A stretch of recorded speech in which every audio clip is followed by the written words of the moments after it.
everybody, it's Rebecca here at Why Mermaids, and it's time for another edition of Monthly Recommendations. So Monthly Recommendations is a Goodreads group created by Trina at Between Chapters and Kayla Rain, and this is the 1 year anniversary. It has been going on for an entire year. Can you believe that? That is insane. So every month that we do a topic and we recommend books based on this topic, but this month is a little bit different because it is the 1 year anniversary. It's kind of more of a tag. We're gonna pick one book for each of the categories from the past year. Now I did try to pick new books for this, but I can't guarantee that I did that because I didn't actually go and look at what I said in the last year because I'm lazy, but hopefully I did try to pick books that I've read this year for last year's and things like that. So if you want more recommendations for any of these specific topics, I am going to link my videos down in the description below, as well as the Goodreads group, so you can go check them out, and most people post their links there as well. So if you want specific recommendations based on that topic, if I did it, there's a link below. The very first question or first topic that we did was underrated books, and again I didn't do this one because I don't really read a lot of underrated books, but I have an answer this time, and my answer is Nora and Kettle by Lauren Nicolle Taylor. And this one I read this year. I got it as part of the booktube tours, and it's a Peter Pan retelling, and I do have a full review of this book. It's really good. I highly recommend it if you like Peter Pan retellings, and I do have a full review up here somewhere below, above, I don't know. Number 2 is a book set in a school, and I'm pretty sure I probably said this in this topic last year, but I'm gonna say it again, and my answer is Simon vs. the Homo Sapiens Agenda by Becky Albertalli, because it's just so good. Also, I have a hard time really enjoying contemporary set in high schools because I have a hard time with it. But I really liked this one. It's really cute, contemporary, and it's really good.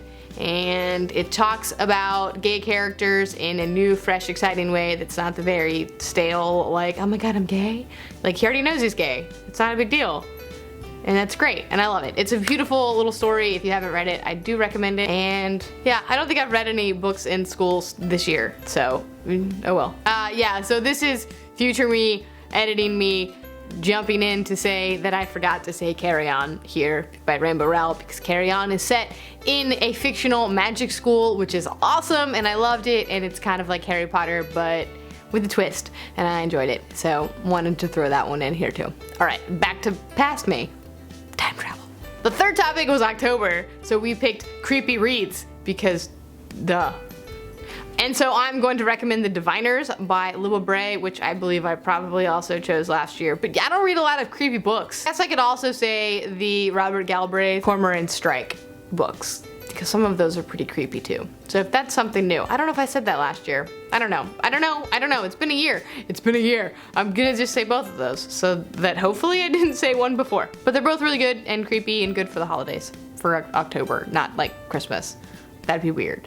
Don't read them at Christmas. Trilogy is the next topic. Trilogies are my favorite. I love trilogies so much. And so, yeah, I'm gonna go Red Rising because the trilogy finished this year, and so it's so good. I can like definitively say that the trilogy is good as a whole. Like last year if I said it I didn't know, but now I know, and it's so good. So I have to include Red Rising somewhere, so this is where I'm including it. It's a really top-notch trilogy, and they're expanding on it.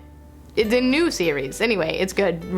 Pierce Brown, Red Rising, you know this. Bye. A book that others should read ASAP or by the end of the year, and I'm gonna give you Finnegan of the Rock and the Lumatere Chronicles by Melina Marchetti, which also would have fit for trilogy, but I'm putting it here instead. I read Finnikin earlier this year, and I loved it. It was fantastic and wonderful, and you should read it too, because it's awesome. So, do it. Next up is fantasy, which is also like my favorite thing. I love fantasy, I love dystopians, I love magical realism, I just love all of it. So I'm just gonna give you a blanket answer, which is just Neil Gaiman. Just pick one. Any Neil Gaiman would fit. My favorites, my personal favorites of Neil Gaiman's are American Gods and The Graveyard Book. Good places to start if you, those are more magical realism. So for traditional fantasy, again, Finnegan of the Rock would work really well. And maybe Daughter of Smoke and Bone. That was pretty good. I read that one this year. There's lots. Fantasy is great. I have a lot of fantasy books that I really love. So if you need more, let me know. I also have a video below. For February, we did Not Another Romance, because maybe you don't want to read romance, because romance can be meh and annoying to read. So here's a recommendation for a book without romance. I have to think of one because I skipped this question in my thing. Nimona by Noelle Stephenson is a graphic novel that does not have any romance on, well, it's not any there's some that's implied, but it's not explicitly stated that there's a romance there.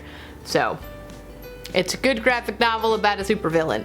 It's a supervillain story. It's really good. You should check it out. Nimona's awesome. The next topic is standalones, and I have two-ish answers. One of them is a standalone because it is a nonfiction, but I really love it and I wanted to share it with you, and it's Creativity Inc. by Ed Catmull, which is the story of Pixar and how it was formed. But it's also a really good story about like how to create and foster creativity in the workplace, and it really inspired me and I love it so much. So it's a standalone because it's a nonfiction book. So I also have a fiction book that's a standalone, and I'm gonna say Night Circus, I think, because I love it a lot. And I haven't really read, like I've read a lot of standalones this year, but none of them are like the best. None of them have compared to Night Circus for me. So I'm gonna say Night Circus, I'm sorry. Next up is survival, so stories that deal with survival, and I'm gonna say Station 11 by Emily St. John Mandel because I love it. It's so great, and I know I said it in my video and I don't care because it's so good. So good. A book friendship that you really like, I mentioned a lot because this was a recent topic, so I don't think I mentioned this one though, and it's The Lies of Locke Lamora by Scott Lynch. I really love this like band of brothers that they have going on of like outlaws and thieves. It's kind of like Robin Hood and his merry men, and I just really loved these guys and these boys and this friendship that they have. Next up is a book or books that take place outside of the US or feature travel or are written by an author who lives outside of the US. I didn't do this topic because I got overwhelmed by it and I think it didn't happen. But so one of the books that I would have mentioned, the one that always comes straight to my brain when I think of books that take place outside of the US by authors that aren't American, is Shadow of the Wind by Carlos Ruiz Zafón. It's an amazing book. I think it takes place in Spain, and it's so fantastic. I just love it. It's so good. It deals with like mystery books and burning books and the authors, and it's really good. It's just really good. I highly recommend it. And finally, the most recent topic we did was empowering female characters. And so I have a new one for you because I just read this book, and this book wasn't even out yet, I don't think, at the time that I did the topic, or maybe it was. It probably was. But anyway, my answer is Kate Harker from This Savage Song by Victoria Schwab. So this is her newest YA trilogy, and it features two main characters, a male and a female, and the female is Kate Harker, and she is really awesome, and I really liked her a lot. And I didn't mention her before, and so she's a new one, and so I'm including her now. Boom. Well, it's kind of a big summary of the last year of monthly recommendations. I'm really excited. I love this group. I love this topic, this monthly topic that we do. And so if you haven't joined it before and you want to, you can still do it. I look forward to another year of really exciting topics and just kind of recommending some more books to you that hopefully I haven't already said a million times. Sorry, not sorry. Kind of thing. So let me know some of your answers to any of these recommendations, and again, if you want more information about any of these books, or about if you want more recommendations in this topic, there's links to all of these topics below, and if you want more information about any of them, just message me and I'd be happy to tell you more in detail about what they're about, because I realized that I did a terrible job about mentioning what the books are actually about. So I'm sorry. It's a day, right? It's a day. Anyway, let me know your answers and all that stuff and whatnot, and that's it for me today. I'll see you next time.